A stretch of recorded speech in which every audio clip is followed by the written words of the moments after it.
Hi, this is Demetria Clark, the director of Heart of Herbs Herbal School, and you are listening to the Heart of Herbs Herbal School podcast. And this morning we are talking to Jacob Haas Laughlin.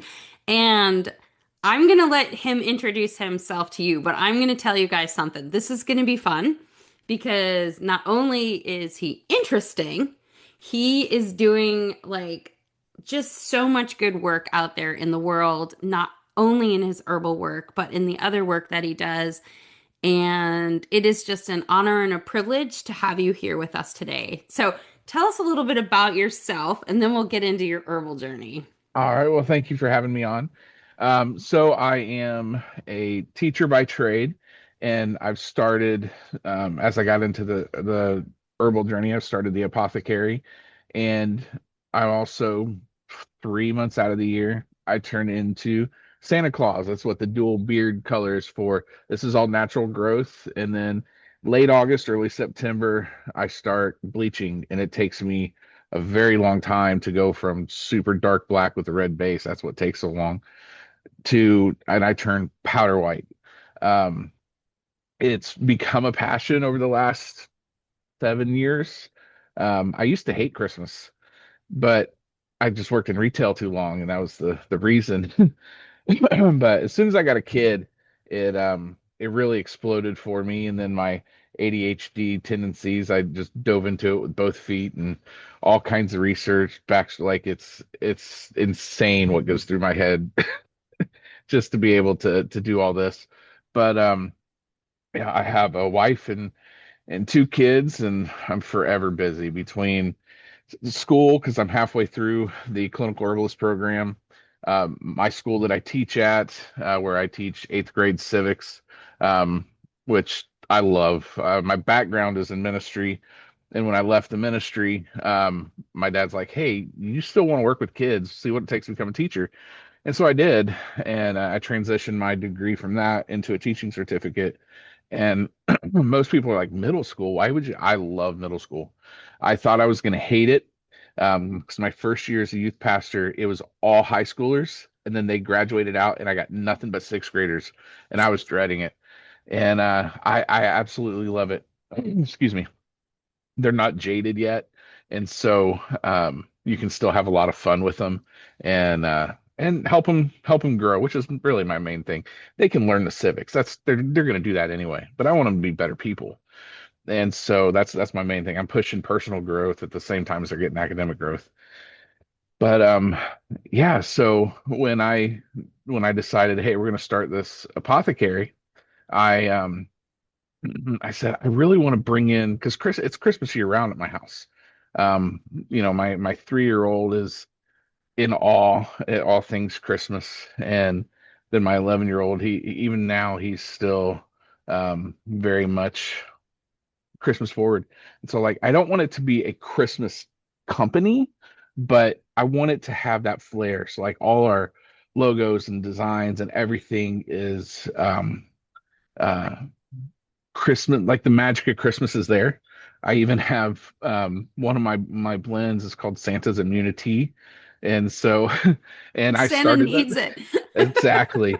Because man, my first 2 years, you'd think I'd be pretty well protected just from dealing with all the stuff at school. But man, my first 2 years having those little kids in my lap like that, it destroyed me. And then I found herbalism. And I started going and I got into the school and I developed a blend that, man, if I feel something coming, I pop a zinc pill and then I take my Santa's immunity tea and I feel so much better to finish the season.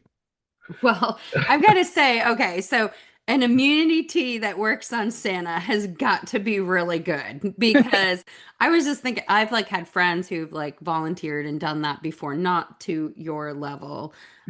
But kids will pee on you, they're breathing in Yeah. your face, they got big old you know, just the amount of boogers you come into Yeah. contact with is probably astronomical. So I just love that you have a tea it's Santa approved, people. It's Yeah. that It's good. good. Because you Hmm. would imagine with teaching and ministry and youth groups and all this other stuff that you have a pretty good immune system. Yeah. So, wow. Yeah. That's Those got to little be a kids, good they're tea. they're another level.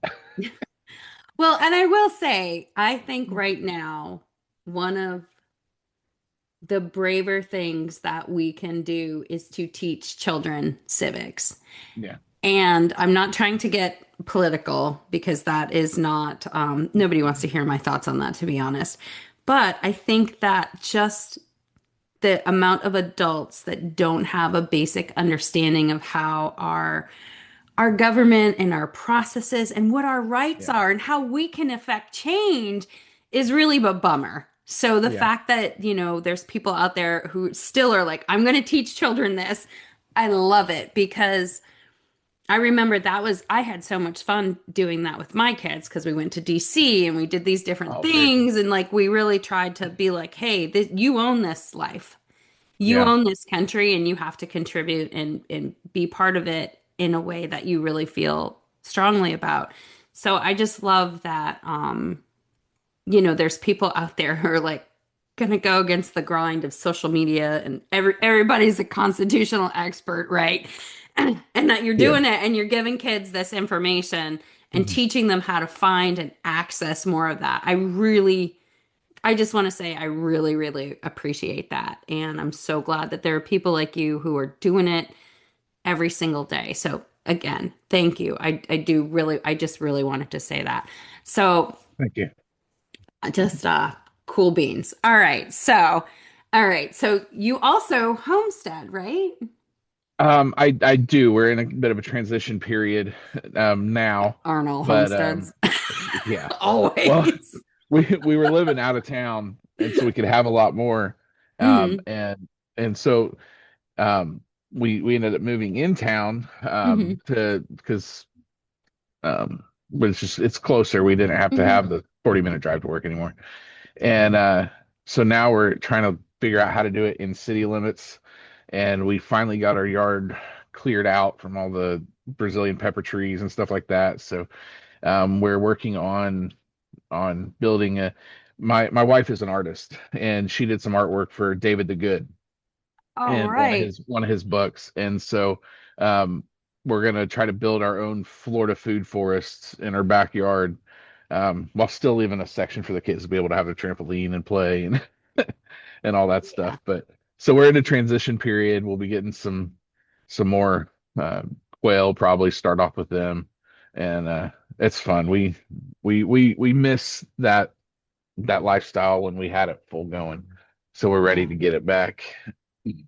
I think it's cool that more people are, because if you think about it, right? Every pub, Mhm. every, backyard, home would have a pig or Mhm. chickens or it was like we somehow decided that you had to have acres and acres to have something but you can raise things as they did a few hundred years ago really Mhm. sustainably and beautifully with good connection even on smaller pieces of land. And Yeah. I think the I love we've been working on a food forest. We are losing that battle. We Oh. have the fattest deer and rabbits. Oh. Yeah. I mean, they walk around and they got a brandy and they're sitting in the lawn chair like, thanks. We appreciate the raspberries and the elderberry and the blackberry. You're not getting any this year. Yeah. But I just think it's amazing because we can do so much, even in smaller pieces of land. So kudos to you. Yeah, you really can. And so I'm the type of person when I get into something, I struggle with doing the basics, little steps.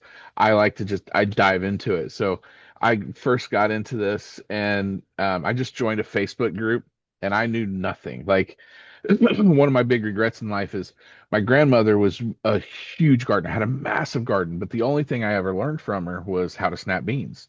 And so, like, I wish I had learned all this stuff growing up. And so I joined a Facebook group so I could start learning. But within like 2 months, they had me as admin on the nonprofit board. And I'm just like, okay, here we go. So I dive into things head first. And my poor wife is so patient because I've done that even with herbalism. I Hmm. did that. And so I kind of dive into where I'm up a few tiers in the process way before I should, and I kind of fill it in as I go, if that Hmm. makes any kind of sense. Yeah. And so yeah, that's what I did with homesteading and growing the gardens and all that stuff. I do have a question because one thing you said triggered. Do you grow a lot of hot peppers? So my husband has, since we moved back up to Virginia, has become the pepper king. Awesome. So he grows for everything from shishitos to jalapeno, and then we freeze dry them. Right. And we have them all year.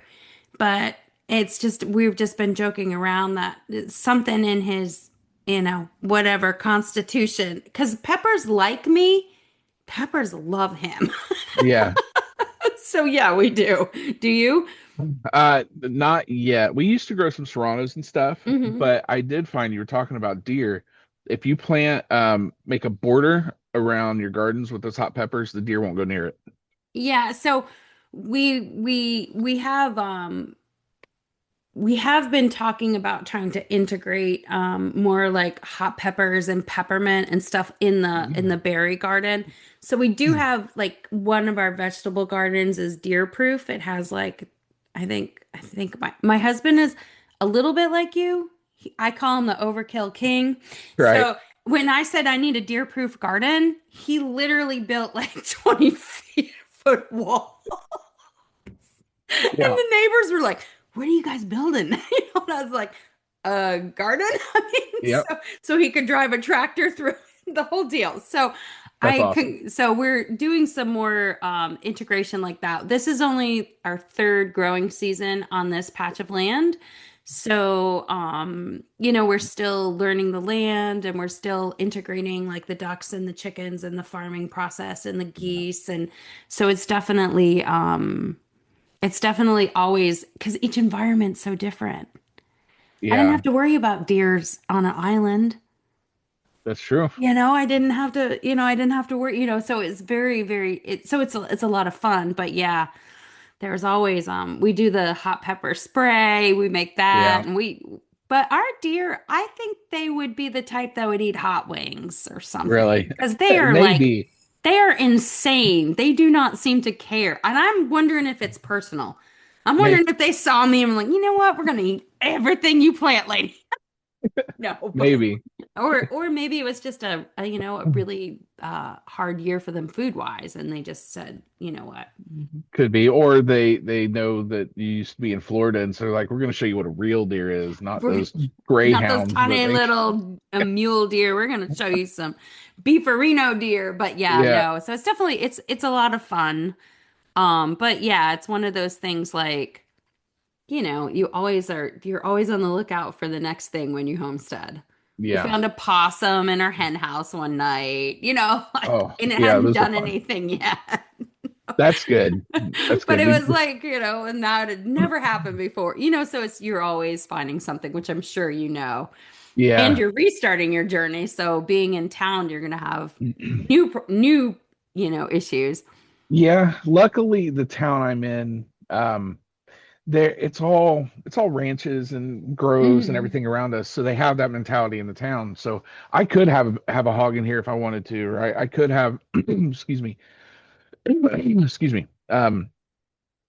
There's all different kinds of things I could have here. And because I'm in a totally private fenced in backyard with a decent sized backyard, I can do that stuff and most of the neighbors won't care. Of course, we got chickens at free range out in front of us from people down the street, so it's just kind of everywhere. But the planning stages is probably my favorite part. That's what I get excited about. Then when the prep work starts, that's where I start losing interest. I just want to jump right into the end, which ends up biting me in the butt, and we'll get to when we start talking about my herbal journey. Um, I'm dealing with that now where I just kind of dive into things and now I'm having to spend more time, more money to go back and fix the small things that I should have already got. But Yeah, yeah. But I completely understand. So I'm good at planning. My husband is no longer working full time. So he's like semi-retired. So he's better at slowing down and giving my plans life. right. But I have to be careful because I'll be like, if I said, I want a 12-foot duck pond, and I'm still in the planning phase, he'll be like, duck pond, Doug. And I'll be like, wait, what? So I got to be careful because I can bite off more than I can handle really Yes. easily now that he's got time. So Yeah. it's always fun learning about that kind of stuff. Speaking of your herbal journey, Mhm. let's get into that. So, I grew up in a small town in central Indiana, and my mama was from Pennington Gap, Virginia, and grew up there during the Depression. So I heard, she would tell me stories of how she grew up and what they had to do to survive and all this stuff. And so anytime we would get sick, she would give random remedies, or I learned then bag bomb cures everything, like that kind of deal, those old school stuff. And kind of carried that with me, but I never dove into it. And it's one of those things I mentioned with my other grandma earlier. I wish I would have. There was even a lady in our town that she did the weather reading by what the persimmons were doing and all this stuff, and was so good that the meteorologist in Indianapolis would call her for her year-long kind of predictions. And Johnny Carson wanted to come on the show, and she goes, "If you want me on that show, you got to come to Sheridan because I'm not going all the way over there." She would not travel. But those old school ways that I wish I would have paid more attention. So I've tried to learn as I got a little bit older, and I've always been nature forward in my thinking. Um, but my oldest son started getting recurrent strep, and doctors weren't listening, to the point where we're like, look, he's had it every single time he gets it. He gets off the antibiotics and immediately gets it again. And the doctor was like, yeah, I don't know what to tell you. We're just gonna have to give him more antibiotics. And so we ended up leaving that pediatrician and went somewhere else where they would start giving us referrals and stuff. But our insurance was like, yeah, they got to have it, I think, 7 times in 1 year before they'll allow the tonsillectomy. And so by the time we had it, we were able to have the surgery. He had it 9 times, and he had a surgery in April. So like Wow. it was nonstop. So like we gotta excuse me, we gotta do something with this, because what it did, he was on antibiotics so much, he got antibiotic induced celiac disease. And so I started looking for remedies to help him with that. And I think he was already leaning that way because I'm gluten intolerant. Hmm. Um, I have family members, fatty liver disease, so they can't do that either, non-alcoholic fatty liver disease. And so I'm like, all right, I got to do something to help him with that if he gets attacked. And then he also had it's called molluscum contagiosum. It's like, Hmm. okay. So doctors were like, oh, go away on its own. Don't worry about it. It stays around for a month or so and then it's gone. But he had it for years. Yeah, Um, yeah. and when my 3-year-old, he was probably 2 at the time, maybe 1.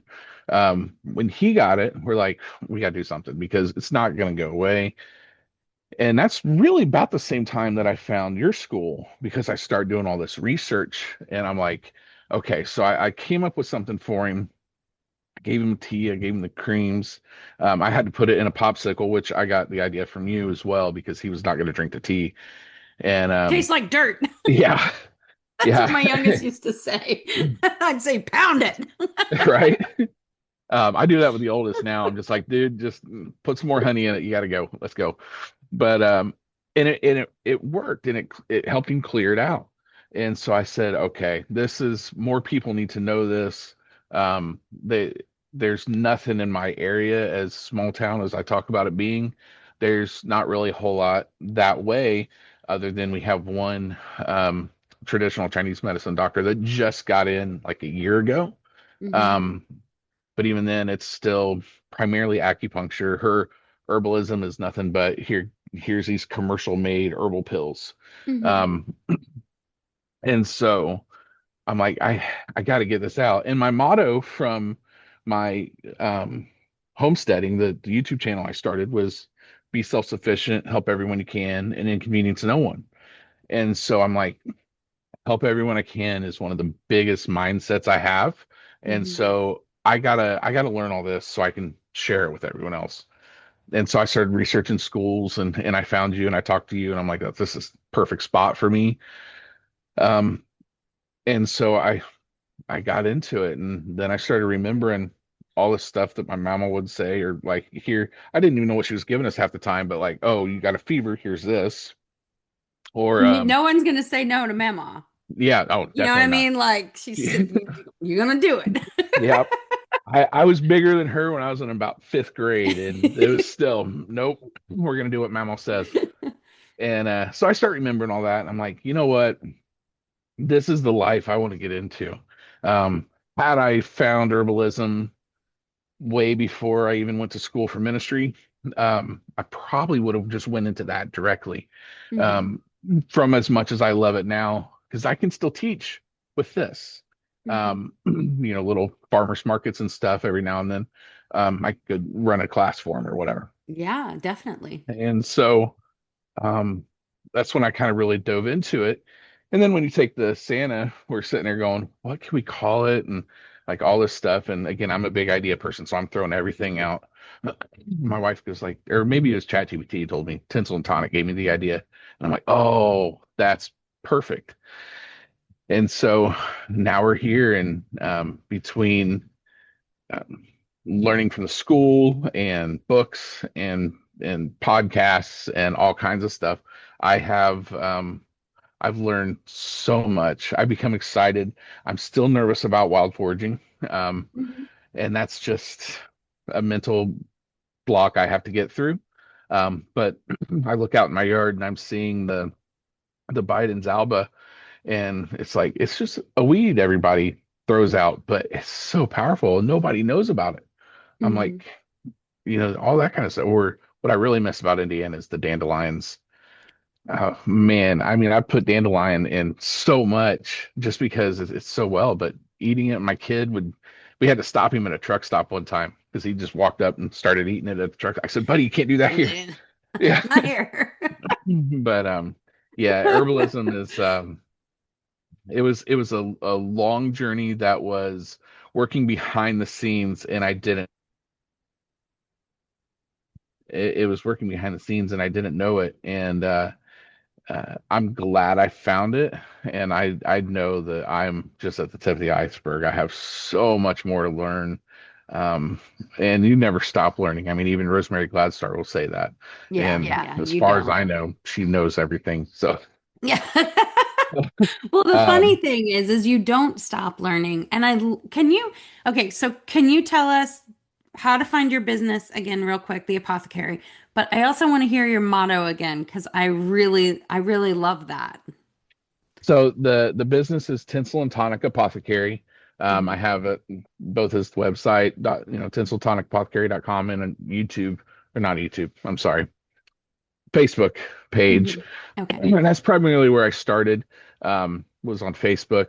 And I'm making it 100% fund itself. So it's very small, and I have limited quantities that I get out of stock really quick and stuff like Hmm. that, especially when, the big fair seasons are coming up with festivals and stuff.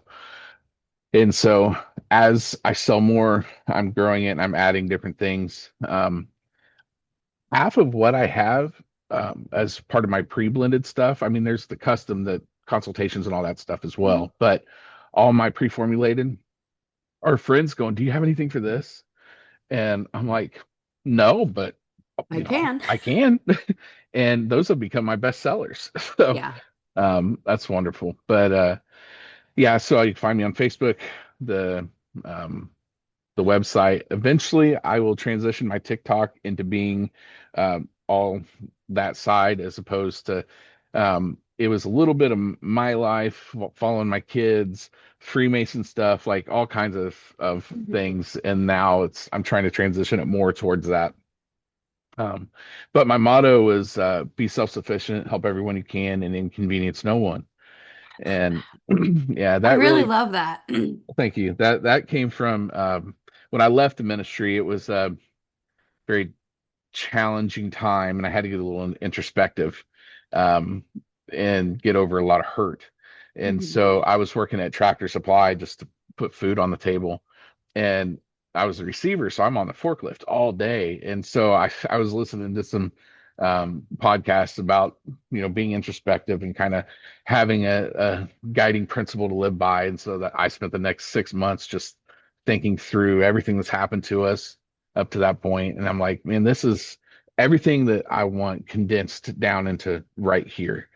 And so that's how I ended up coming up with that slogan. I love that. And I love the fact that we have to remember that lives aren't linear, right? Yeah. And we can't control the outcomes of certain situations no matter how much we want. And sometimes you just need to be on the forklift or, Hmm.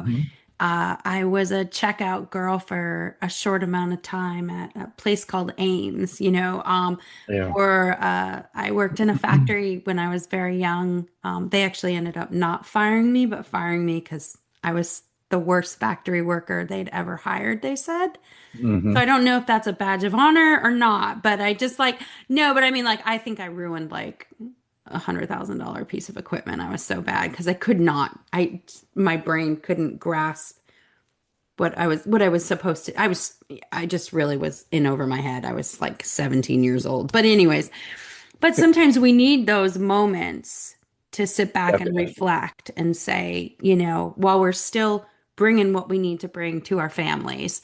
And Yeah. so I love that you shared that because it's real vulnerability. Sometimes when it hits the fan, sorry, we have to say, what do I do next and figure it Yeah. out. So I love that you shared that because I think some people just think like, oh, you have an herbal business because you got a trust fund or whatever. And it's like, oh no, I was scrubbing toilets or I was doing whatever I needed to do to get my stuff done. And I think it makes people say, okay, there's an opportunity for me here too.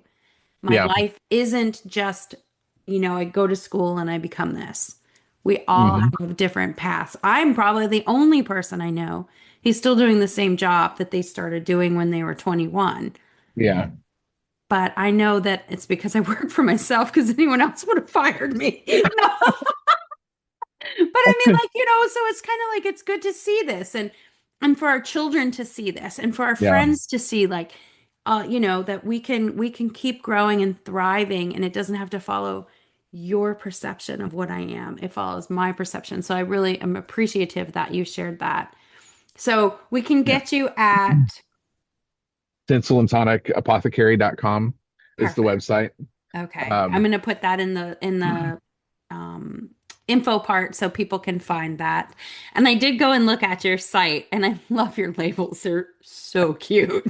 They are really, really cool. And the other thing that I liked is yes, it is Christmassy, but if you pull them out of the Christmas setting, they're just a beautiful, natural, pretty label. So yeah. I can see that transition because tinsel isn't always Right. for Christmas. We celebrate in other ways. So I really liked your labels. I thought they were really pretty. So thank you for Yeah. sharing your website with me to Hmm. go check out. So I guess I wanted to ask you about your Santa work. Yes. So, and I think that first of all, teaching, running an herbal practice, running herbal products business, homesteading, and being a Santa, and being an active and participating parent, right? Yeah. Do you ever have time to sleep? No. All right, And just making sure. and yeah, I take cat naps. I've taken naps during lunch at times. Sometimes that's just because, man, that fourth period was a bear, so I'm gonna put on some frequency music and just chill for the next Yeah. little bit. But yeah, no, I try. But Well, what got you into Santa work? I, it had to be my son really getting into Christmas when he was little. Uh, because like I said, I did not like Christmas for the longest time. Like I like the holiday. Give me the 24th, the 25th, and then I was done with it. And it's because I worked retail for so long, I can't handle it anymore. But I kind of was like, you know what? I see the magic in his eyes, and that's so cool. And it happens to all the kids. And so I'm gonna soften up on it a little bit. Then I learned you can make a little bit of money as Santa. And I go, oh, let me look into this. I already got the cookie zone. It's pretty blessed, so it's gonna work out well. And and so I started doing my deep dives. I found Brotherhood of Real Bearded Santas and all these different Santa schools that I had no idea. And I started learning all this stuff. And I'm not I'm not creative in execution, but I'm creative in ideas. And so learning backstory and stuff and just I love researching anyway. And so I dove into the research. And so yeah, I can make a good amount of money. There's some Santas that they pull in six figures a year. Now granted, they're retired and they're in big markets and stuff. Um, and my wife has had to rein me in a few times on just giving services away. She's like, you're spending time away from your family. It needs to have some come in. But I do that with She's herbalism too. right, Yeah. 100%. Yes. You can I, tell her I said so. I, I do that with the apothecary too. I'm just like, oh, you need some. Well, here you go. Because in my head, that money's already spent, and Hmm. so I struggle with that. Anyway, Yeah. um, and so I got into that, and man, that first time where it went from my first year, I was just doing video messages. People would send me all this information about their kids, and I'd make a video for them. But that first gig, when that first kid came up to, I was hooked. There was the complete awe in their mind, and it could just be because I teach middle school and I know how they can be butts at times. My goal is to always extend the belief. So Hmm. if there's a questioning kid, I do everything in my power, whether it's answers or look or whatever, to get one more year. Um, and then parents, if I can make a parent do a double take and be like, well, is that the real? Then I'm all about it. And it helps to have good suits. I've been very blessed with that. Um, my very first suit was the Hobby Lobby in a bag, and it was bad. It's so bad, but it worked. And I was painting my beard at the time, so it looked rough. But I had Santa friends that were like, "Oh, hey, you know what? This Santa he just lost a lot of weight, so he can't wear this anymore. Do you want the suit?" And I'm like, "Sure." And so sold to me at stupid cheap. And then about a year and a half ago, I had a house fire and almost lost everything. There was a few things that was salvageable, but a Santa buddy up in Pennsylvania called me. He's actually the youngest inductee into the Santa Claus International Santa Claus Hall of Fame. Wow. Um, he uh he called me. He goes, "Hey, how's your suit?"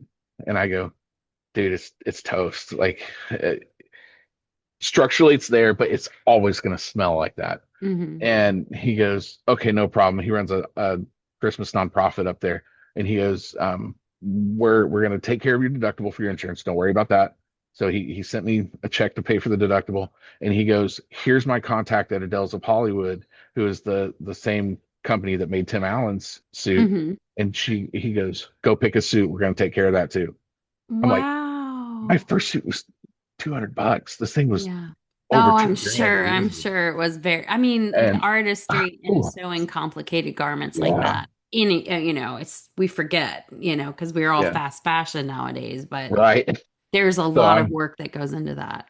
I've been very blessed with the people around me and stumbling into where I could have the portrayal that I do. And so I do, private events. I do my first event every year is with Shriners Children's. I do 2 weekends of that or 2 days of that. Um, So, can I and just interrupt you awesome. real Yes, quick? ma'am. Thank you. I Mhm. love Shriners. I had a cousin who was blowing out her birthday cake as a child and her hair caught on fire, and Oh it no. was a really big thing, and Shriners covered everything. Yeah. They they like years of support and care, and so I just thank you for taking your time to like work with an organization like them. I have not heard a bad thing about them, so please, universe, don't tell me anything. I Right. really, really love supporting them, so thank you. Yeah. I love Shriners, and I joined. See, I became a master mason 4 years ago, 5 years ago, and so Hmm. I joined the shrine year and a half, 2 years ago, maybe. Mm-hmm. Um, Time doesn't exist in my head, so I try to parse it out. And so, yeah, I love the shrine and the work they do. And I was a little saddened the hospital in Tampa, the Shriners shut down. But what they're doing is they were able to save so much money on the overhead that now they are sending kids out to the specialists in the areas instead of having one spot where they go. Oh, So okay. they can help a kid in Miami instead of making them come all the way to Tampa. They're able to help them down there, and then they just pay for that service. Oh, that's really So cool. That's so they're really, still, really cool. yeah, they're still able to help a lot. And in the event I do, um I've kind of forced them into having a block set aside for sensory Santa time. Mm-hmm. Because I did a sensory event when I first got started, and I became just consumed by helping those because I'm autistic, uh, Mm-hmm. kids autistic, and so um, helping the kids that do have the sensory issues that are maybe nonverbal or any other, not just Yeah. autism, but Yeah. anything, helping them because they don't get to go see Santa. Yeah, yeah, cool. Because it's loud. It's Hmm. everything that it's supposed to be, Yeah. right? But if you have any kind of sensory issue or something like that, or Hmm. PTSD or any, because it could be beneficial for parents too, Yeah. who have those issues, and Hmm. be able to bring their child to an environment that they can also feel safe in and enjoy it with their child. So thank True. you for like being forward thinking on that. That's awesome. Yeah, I love it. They get 15 minutes alone with me, and they go in a separate room and everything, and so I can let the kid warm up to me before I even approach, and it's a wonderful experience that I have. That's awesome. That's really cool. Thank you for doing that. Yeah. So it sounds like the Santa was in you from the day you were born. Yeah. I You reckon don't so. choose to be Santa. Santa chooses you, right? Yeah, I've seen some people that have chosen to be Santa, and it's not it's Yeah, not worked out it's well. not pretty. It's like the ones in the movies, the drunk Yeah, Santa or something. yeah, I think that's yeah. really cool. When we lived in Europe, there was a character called Schmutzli, which was the anti-Santa. I don't know if Right. you've ever heard of him. I haven't. I've all my research. I haven't heard of Schmutzli. I'm gonna have to It dive was into like that. the Schmutzli would take care of the naughty kids. And so when Right. we were living in Switzerland, we actually saw Schmutzli chasing teenagers down the street and hitting them with sticks. So Yeah. my kids had a much greater appreciation for like the Santa figure because Yeah. they didn't want Schmutzli or something Kronk and Cross or something like that would come after you, if you Yeah. didn't behave, which Yeah. of I've course heard we of the don't really do that Krampus in and the I've US. heard of Black Peter, but I haven't heard of Schmutzli. Yeah, Say that again. Schmutzli. Schmutzli. He basically I I had never seen like a stranger whack other people's children before, Yeah. but I don't know. I mean, That's wild. it was That's cool. funny that they would like the broom brush rush, Yeah. they would Yeah. smack these like 16-year-old kids with it. They'd That's start hilarious. running. It was funny, but I'm sure maybe it wasn't. I don't know. It's a whole thing over there, and the kids know it's coming. So, Yeah. but It's I think fun. yeah, I think that commercialism, even if you don't celebrate Christmas, Yeah. right, in the traditional, um, you know, commercialized whatever way, right? Right. It is still a time when we can get together and connect. And I could see when you said the retail side of it, I could Yeah. see how you would be like, oh no, we are not ever doing this holiday. This is Yeah. pandemonium. People are rude. And I think it's nice when we can remember that this is not what it's about. Yeah. It's about connection and enduring love for each other and maybe putting up with relatives that we don't always want to put up with. But I do appreciate you doing the work because it can definitely sometimes the holiday season, I think if you can have a place where you can just give a little bit of magic, or Hmm. you can bring your kids to some magic, that it really can just make things, you know. Yeah, it Of really course, can. I'm like, ha, like people can see me. Yeah. But anyways, so I'm gonna let you go. I've had you on for almost 45 minutes, so Oh wow. I definitely I want people to, so how can they get you if they want a Santa? And what service areas do you serve? Or you free to a private jet to Hollywood or Oh yeah. always. Yeah. I'll always take that. Um, so I serve a 4 or 5 county section in Central Florida, Hardee, Highlands, DeSoto, and Southern Polk counties. Um, I'm Santa Claus Haas on Facebook, and that's where I do most of it from. I had a website for that, and it got nothing, so I'm like, I'm not gonna pay for it if it's not gonna Yeah, work. yeah, yeah. But yeah, so I'm on there, and the daycare next door just went out, so I won't tell you my biggest thing right now. But I have an event that I do on Christmas Eve that is really cool, and I did Okay. the first one this last time. But yeah, so I'm on Facebook with everything. Awesome. Awesome. Well, thank you. And it's so how do we find your website again? Tinsel and Tonic Apothecary.com. Perfect. And so thank you so much for doing the work. Thank you for being there. Thank you for being an excellent student. Thank you. Thank you for all of the work that you do in your community. I think that it's inspiring for people to see that there are people that are still interested in doing the work, interested in connection, and also running these like very vibrant, herbally lives. So thank you so much for being an example. I really No, appreciate it. appreciate that. We're trying. Thank you for being here and have a wonderful day. All right, you too. Thanks. Bye bye. All right, bye.